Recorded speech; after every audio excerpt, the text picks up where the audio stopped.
धे टीवी की खास पेशकश न्यूज दिसार में आपका स्वागत है। मैं हूं केसरी पांडे और इस एपिसोड में हम बात करेंगे वन अधिकार कानून 2006 की। हाल ही में जम्मू कश्मीर सरकार ने वन अधिकार अधिनियम यानी FRA 2006 को लागू करने का फैसला लिया है। इससे वहां रह रहे आदिवासियों और खानाबदोश समुदायों की हालत बेहतर होने की उम्मीद है। भारत में आज़ादी के पहले के शोषणकारी अंग्रेजी कानून के कारण आदिवासियों और जंगलवासियों को उनका वाजिब हक नहीं मिल पाया था। दशकों तक उन्हें जमीन और अन्य संसाधनों से वंचित रखा गया। इस समस्या को दूर करने के लिए भारत सरकार ने दिसंबर 2006 में वन अधिकार कानून पारित किया। ये कानून पारंपरिक जंगलवासियों और समुदायों के अधिकारों को कानूनी मान्यता देता है। इसका आधिकारिक नाम अनुसूचित जनजाति एवं अन्य परंपरागत वन निवासी वन अधिकारों की मान्यता अधिनियम 2006 है। अगर आज़ादी के पहले के वनाधिकार कानूनों की बात करें तो साल 1864 में भारतीय वन विभाग की स्थापना के साथ ही भारतीय वन अधिनियम 1865 लाया गया था। इसके जरिए अंग्रेजी सरकार ने भारत में ब्रिटिश उपनिवेशवाद को और बढ़ावा दिया। जंगलों और वनोत्पादों को सरकारी संपत्ति घोषित कर दिया गया और दशकों से वहां रहने वाले लोगों को अतिक्रमणकारी करार दे दिया। उसके बाद 1878 का वन अधिनियम और 1894 की वन नीति आई। कुल मिलाकर एक सदी से अधिक समय से भारत के जंगलों की शासन व्यवस्था उन भारतीय वन कानूनों के मुताबिक ही की जाती रही है जो 1876 से 1927 तक पारित किए गए थे।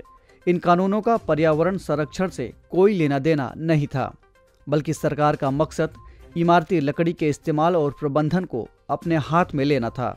इसके लिए जरूरी था कि सरकार वनों पर अपना अधिकार जमाए और पारंपरिक सामुदायिक वन प्रबंधन की व्यवस्था को बिगाड़ दे, जो उस समय देश के ज्यादातर हिस्सों में प्रचलन में थी। आजादी के बाद साल 1952 में राष्ट्रीय वन नीति अपनाया गया। बाद में संयुक्त वन प्रबंधन और सामुदायिक वन प्रबंधन जैसे कार्यक्रम भी लाए गए। साल 1988 में एक वन नीति लाई गई, जिसमें पहली बार वनों के आर्थिक महत्व से ज्यादा इस पर स्थानीय लोगों के अधिकार को तरजीह दी गई।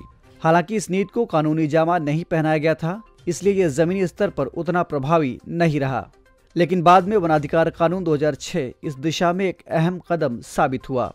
यानी 1927 के कानून के जरिए जो वनवासियों के साथ एक ऐतिहासिक अन्याय किया गया था, 2006 में उसे सही करने की कोशिश की गई। अब सवाल ये उठता है कि इस कानून के जरिए कौन कौन से अधिकार दिए गए। सबसे पहला तो मालिकाना हक दिया गया।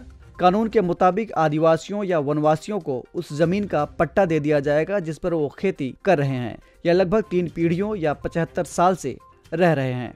वन उत्पादों के इस्तेमाल का अधिकार मिल गया, यानी लघु वन उपज, चारागाह और आने जाने के रास्ते के उपयोग का हक मिल गया।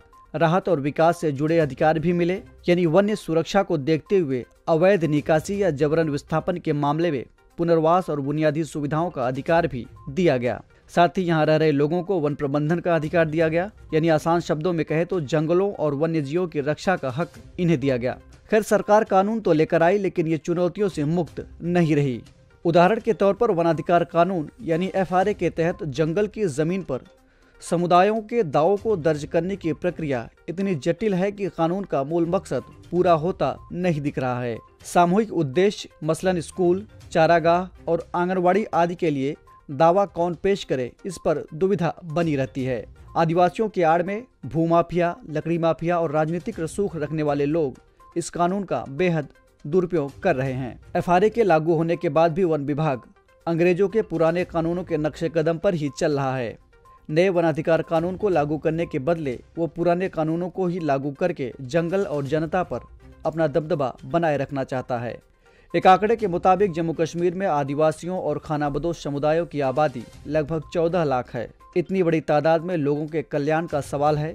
ऐसे में जरूरी है कि इस कानून को इस तरह से लागू किया जाए कि इसका मूल उद्देश्य पूरा हो। तो ये थी बात वनाधिकार कानून की। और अब आपके लिए एक सवाल, आपको कमेंट करके बताना है कि लघु वनोत्पाद के तहत क्या क्या आता है। इस एपिसोड में इतना ही। हम फिर मिलेंगे एक नए कार्यक्रम के साथ। तब तक के लिए इजाजत दीजिए। नमस्कार।